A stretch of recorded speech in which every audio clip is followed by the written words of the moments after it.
Hello everybody, my name is Matty, and I am here today to give you my top 10 games of 2024. Now I played a lot of video games this year, 39 to be exact, and it's time for me to give you the 10 best and a few honorable mentions. And if you don't know, I am a huge video game fan. I've been playing since I was a wee baby boy. I've got over like 500 games logged on backlogged across my entire life of playing video games. I love video games so much, I'm wearing Pac-Man socks right now. Please don't put me on WikiFeet for that, I'm begging you. Now enough nonsense, let's get into the good stuff. Now before I get into my top 10, I just want to give you 7 quick honorable mentions.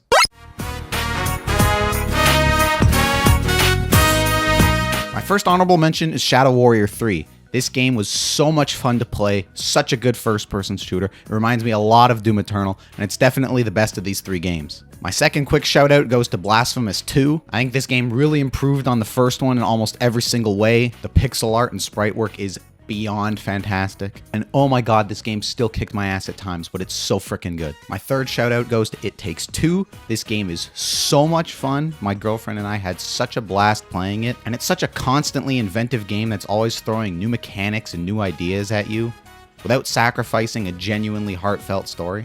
My fourth shout out goes to, coincidentally enough, Grand Theft Auto 4. Before this year, I had never played a Grand Theft Auto game, and I'm trying to play them all in the lead up to Grand Theft Auto 6. So this year I played through 3, Vice City, San Andreas, and 4. And I can definitely say out of those 4 games, Grand Theft Auto 4 definitely stood out as my favorite. My next shout out goes to the remaster of Crisis Core. This game was a ton of fun, a great remaster, and it was so cool to learn more about Zack, Cloud, Sephiroth, and get some interesting backstory for Final Fantasy VII proper. My second last shout out goes to Call of Duty Black Ops 6. This is without a doubt the most fun I have had with a Call of Duty game in years. I've always been more partial to the Black Ops series over the Modern Warfare series, and Black Ops 6 feels like it goes back to some of the things I really loved about Black Ops 1 and 2 as a wee baby boy. Zombies is pretty good, the campaign's a lot of fun with some really cool and different mission structures, and the multiplayer with the addition of Omni Movement, chef's kiss. It's fantastic.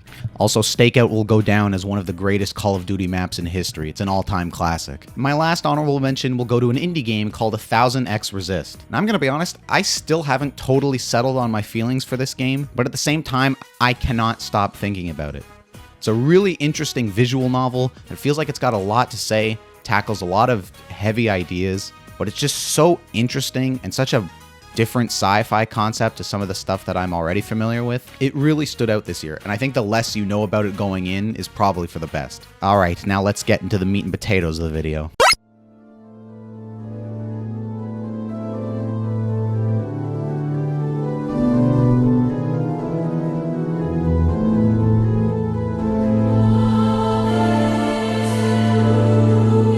Alright, to kick off my list and coming in at number 10 is Devil May Cry 3 Dante's Awakening. When I was a kid, one of the first video game series I started playing was not Mario or Sonic or anything like that.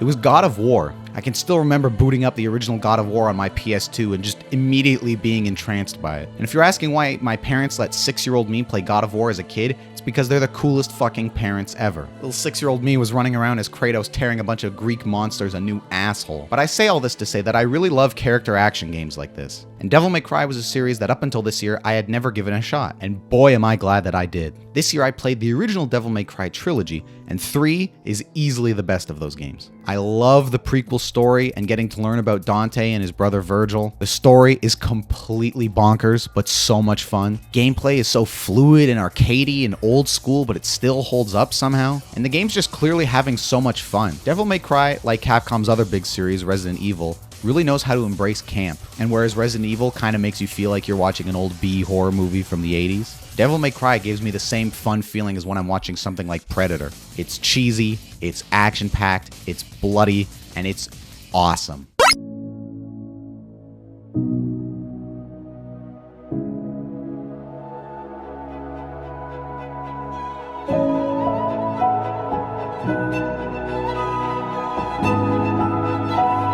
Coming in at number 9 is a beautiful indie game from 2024 called Neva. Now, Neva was developed by Nomada Studio, the same people behind the game Gris, or Gris if you're French or whatever. I really liked Gris. It's absolutely beautiful to look at, but beyond being a pretty competent 2D platformer, I liked it but I didn't love it. Neva, on the other hand, is amazing. To me, Neva improved on Nomada's previous game in every single way. I really like the story they were going for, which feels very Studio Ghibli inspired, and a lot of the character and creature designs also are clearly very Ghibli inspired. By adding really fun combat to the game, it felt like they took everything they had learned with Grace and just took it a step further. Add on top of that a really good soundtrack and just absolutely jaw-dropping visuals. I mean, this is one of the prettiest games I've played all year, other than one other entry on this list, and you owe it to yourself to play this game on a giant TV in 4K just to see how pretty this game can really look. The colors, the lighting, the environments, the animations, it's all just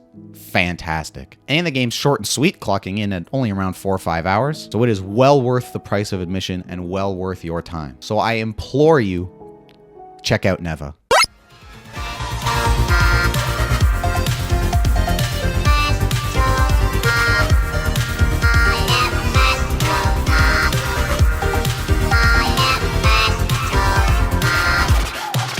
Number 8 on my list, we have Astrobot. I could gush about Astrobot all day long. It is without a doubt one of the best 3D platformers I have played in years, and quite frankly, one of the best 3D platformers I've ever played, period. This little rascal really gives Mario a run for his money. Now, I'm sure you've heard all about Astrobot. It did just win Game of the Year at the Game Awards, and with pretty good reason. It is a stellar game. It reminds me a little bit of It Takes Two, actually, in the sense that it's so fluid and so fun to play, and it's constantly throwing these new different mechanics at you.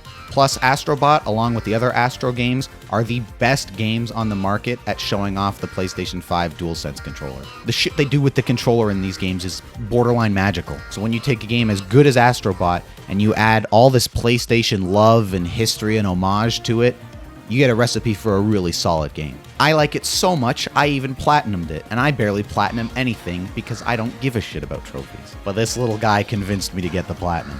It's a great game, and if you haven't played it yet, you owe it to yourself to give Astrobot a shot.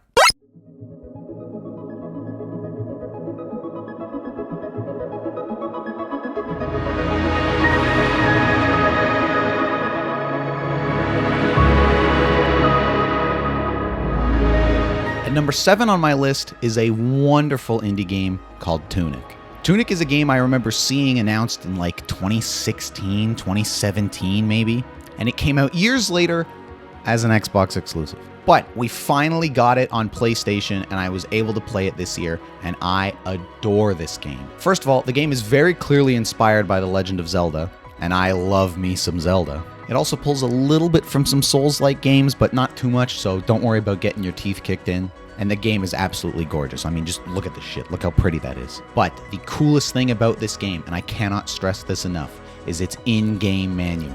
Now, for those of you in the audience who can still remember what a VHS is, you might recall that back in the day, video games used to come with little manuals. They would have useful details inside and things about how the game works and maybe even some tips and tricks. And they would tell you a lot about the game before you even booted it up. What Tunic does as one of its central gameplay mechanics is it essentially has a game manual within the game. But here's the thing, you have to find the pages for it scattered throughout the world. And the twist is that the entire manual is written in the game's made-up fake language. So as you're playing the game, you're slowly finding pages and looking at the pictures they have and some of the context clues within them to try and learn new things about the game and figure out what to do next or where to go or what abilities your character has. There are things in this game that you can do that I didn't even realize till like 10 hours in because I didn't even press the right button combination, but it was there, it was available the whole time. And when you find the specific manual page that tells you how to do that or tells you where to go and you figure it out, it's such a cool experience because it's less like finding a solution to a puzzle and it's more like you're learning about the game itself in some way.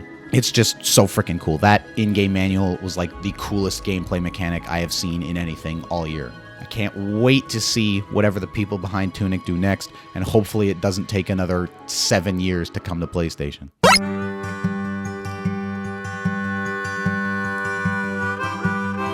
See a blonde-haired boy, he be playing in the fields, and his daddy lifts him up. At number 6 on my list, and without a doubt my favorite indie game of the year, is The Artful Escape. This game kicks ass. First of all, that other game I mentioned besides Neva that's the best looking game I've played all year, this is it. Now, although there's not a lot of gameplay to The Artful Escape, it tells such an interesting story about artists and creativity that I found super relatable. And there's a lot of good shit in here. This game is really well written, really well voice acted. Shout out to the late great Carl Weathers in this game. And it's just so vibrant and fun to watch and fun to look at and fun to just roam around in. If you out there are a creative person, I really think you should play this game, because I think it's a game that speaks to creative people like me, and it might just speak to creative people like you too. And I platinum this game too, which, like I said, I'm not a trophy guy, so when I do go out of my way to platinum a game, that should show you how highly I think of it. So like I said, this game rocks, pun intended, and the developer behind it, Beethoven and Dinosaur, which, sidebar, it's the greatest name for a developer studio ever, but they really made something special with this game, and I cannot wait for their next game mixtape.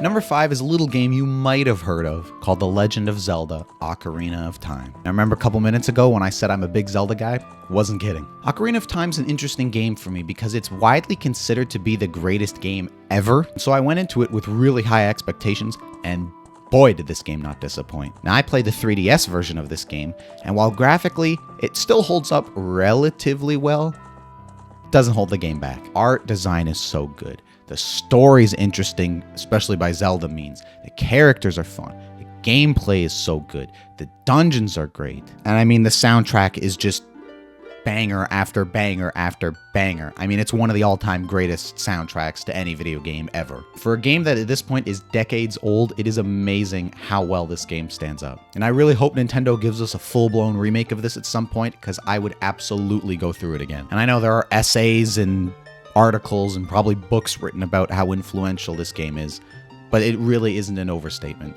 Ocarina of Time is such an influential game, not only just on the rest of the Zelda franchise, which is obvious, but on video games as a whole. This game is some real special sacred shit. And if you haven't played it yet, get your life together.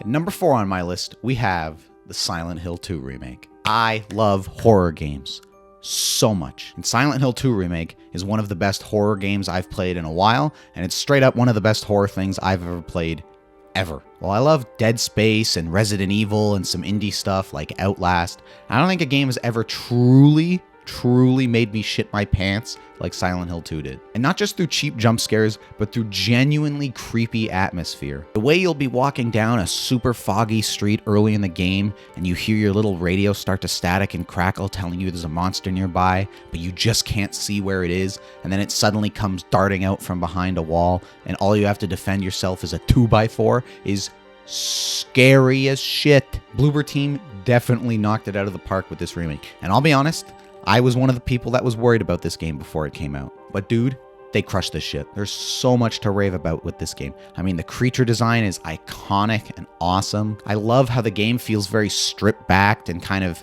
sticks to its core elements. What I mean by that is in a game like Resident Evil 4 or Dead Space, you've got all these different weapons and upgrades and things you can do to boost your health. Silent Hill 2 though is so stripped back and it doesn't hurt at all. All you get is your melee weapon, a pistol, a rifle, a shotgun, and some healing items, and that's it. But by stripping everything down to those base elements, it just works so well. Visually, the game is great. The music is fantastic. And unlike Resident Evil and Dead Space and some of its other contemporaries, Silent Hill 2 genuinely tells a compelling narrative. James's descent into madness as he pushes further and further into this cursed town and some of the other fucked up people he meets along the way, it just all works so well. The game is genuinely disturbing, and it tells a genuinely disturbing story. I could talk about this game all day. If you are looking for a great horror game and you have not played Silent Hill 2 yet, you owe it to yourself to play this, maybe with the lights on.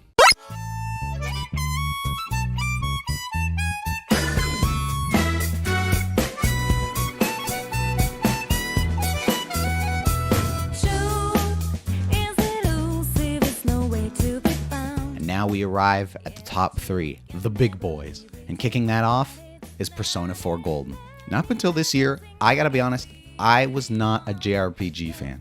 And on top of that, I was not a turn-based gameplay kind of guy. That's why as like a kid, Pokemon, I wasn't playing that shit at all. It was so boring to me. To me as a kid, I didn't want to play Pokemon and go flipping through DVD menus practically to play its game. I wanted to keep playing God of War and fighting monsters and ripping them in half. But this year, I happened to find and buy a PlayStation Vita, and I bought it specifically to play Persona 4 Golden. And after 70 hours with the game, I beat it, and I can happily say that it changed my mind. I always thought that if I was ever going to get into JRPGs, Persona would kind of be the place for me, mostly because I like anime, and Persona's anime aesthetic just seemed to really jive with me. Persona 4 was so good, and it absolutely turned me into a believer of JRPGs and turn-based combat. Don't get it twisted though, I'm not going back and playing Pokemon though, that's baby shit. But let's talk about the game itself. Even though it's turn-based combat, Persona 4's combat is so much fun. It's so flashy and good, the music's great, the animations hit. But what really carries Persona 4 is its story and its characters. I love a good murder mystery, and Persona 4 tells a really fun murder mystery. But the game is held up by its wonderful cast of characters. Everybody here is so much fun and so fleshed out,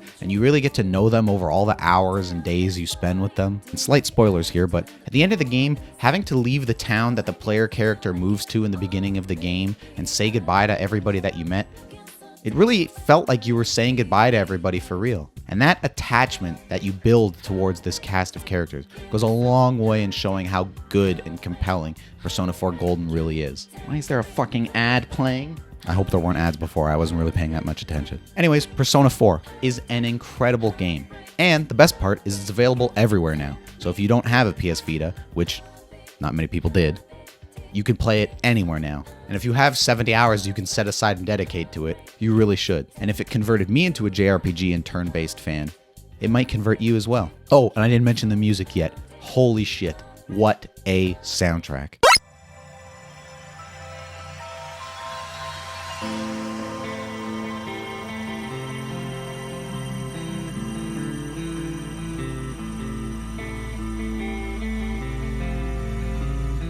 Number 2 on my list, the penultimate game, is the System Shock remake. Now, if you know me, you know that the original BioShock is my favorite game of all time. So it should come to you as no surprise that System Shock, the series that came before BioShock, would be so highly on my list. System Shock 1 and 2 are kind of dream games of mine that I've always wanted to play, being such a BioShock fan. I really wanted to see the roots of where BioShock came from, and System Shock really showed me those roots. Playing through System Shock kind of felt like playing through a BioShock game that I never got, and it is fantastic. The atmosphere of the game is great. Citadel Station is such a cool setting. The gameplay is a lot of fun. The game looks super pretty. I mean, Night Dive should get all the credit in the world for remaking this. And it's really cool to see how System Shock was important to games as a whole. There are so many aspects to this game that it didn't necessarily invent, but definitely other games took cues from it.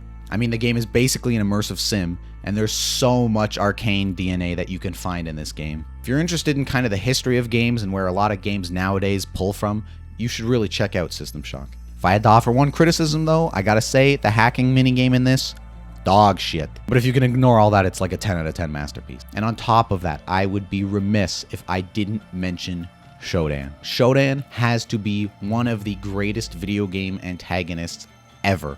Full stop. She's so creepy and off-putting and unnerving, and the way she taunts you is just, ugh, it's so unnerving. And the weird glitchy voice and voice performance that she gets is just immaculate. I am drunk with this vision.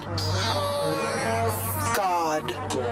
The title suits me well. It's so compelling and it's so good. So if you like first-person shooters or immersive sims, or if you're interested in BioShock in any capacity, even if you don't care about any of that, you should really check out the System Shock remake. And my only hope with this is that it means Night Dive Studios is going to do a remake of System Shock 2, because that's the one that Ken Levine worked on, and that's supposed to be the one that's most like BioShock. So fingers crossed, and Night Dive Studios, if you're listening, please, for me, do a remake of System Shock 2.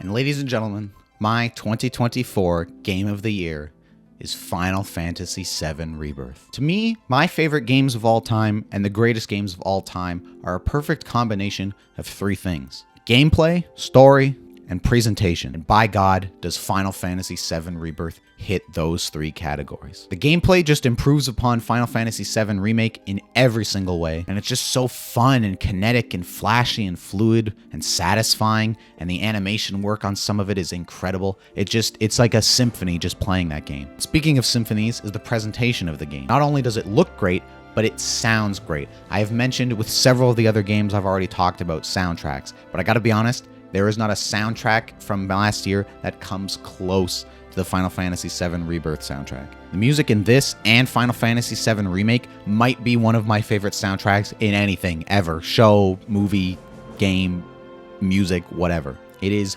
beyond phenomenal. And then there's the story. When I played Final Fantasy VII Remake, it was one of my favorite games of 2020, and I had never played a Final Fantasy game up until that point. But getting introduced to Cloud, Barret, Tifa, Aerith, Red 13, all these wonderful characters, and Sephiroth and the rest of the Shinra bad guys, and Jesse and all the supporting characters, it floored me. And Rebirth takes that further in almost every single way. The new characters we get introduced to, like Kate Sith and Vincent Valentine, are amazing. And the places the story takes you, the journeys the characters go on, and where it all ends and winds up had me in tears. And I don't cry at anything because I'm a sad, broken person. But even I was sitting there watching it and playing it at the end, having to wipe away some single tears. Rebirth is not only my game of 2024, it's straight up just one of my favorite things I've ever played.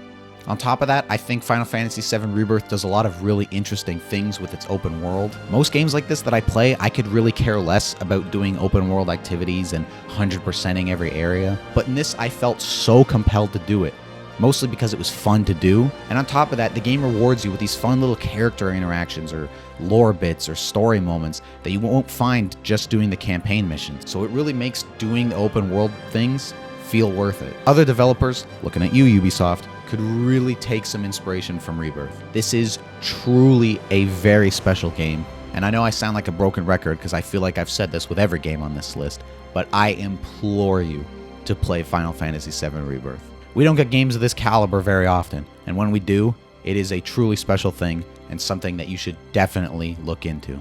And there you have it. There is my list for my 10 favorite games from 2024. Actually, scratch that. That should be the definitive list of 10 games from 2024. So forget what IGN says or Jeff Keighley in the Game Awards. Take it from me, Matty. These are the 10 best games from 2024. Even though most of them actually didn't come out last year, and it's just the 10 games that I played that I like the most, but you get the idea. Hopefully you've played some of the games I've talked about here already, and maybe you haven't, but after hearing me talk about them, you'd like to check them out. And I'd love to know some of your answers. What was your favorite game from 2024? And that's it, folks. I'm really looking forward to 2025 because I think this is going to be a big year for video games, especially if some of the heavy hitters like Judas and Grand Theft Auto 6 actually come out this year. Thanks for watching, everyone. Now go out there and play some video games.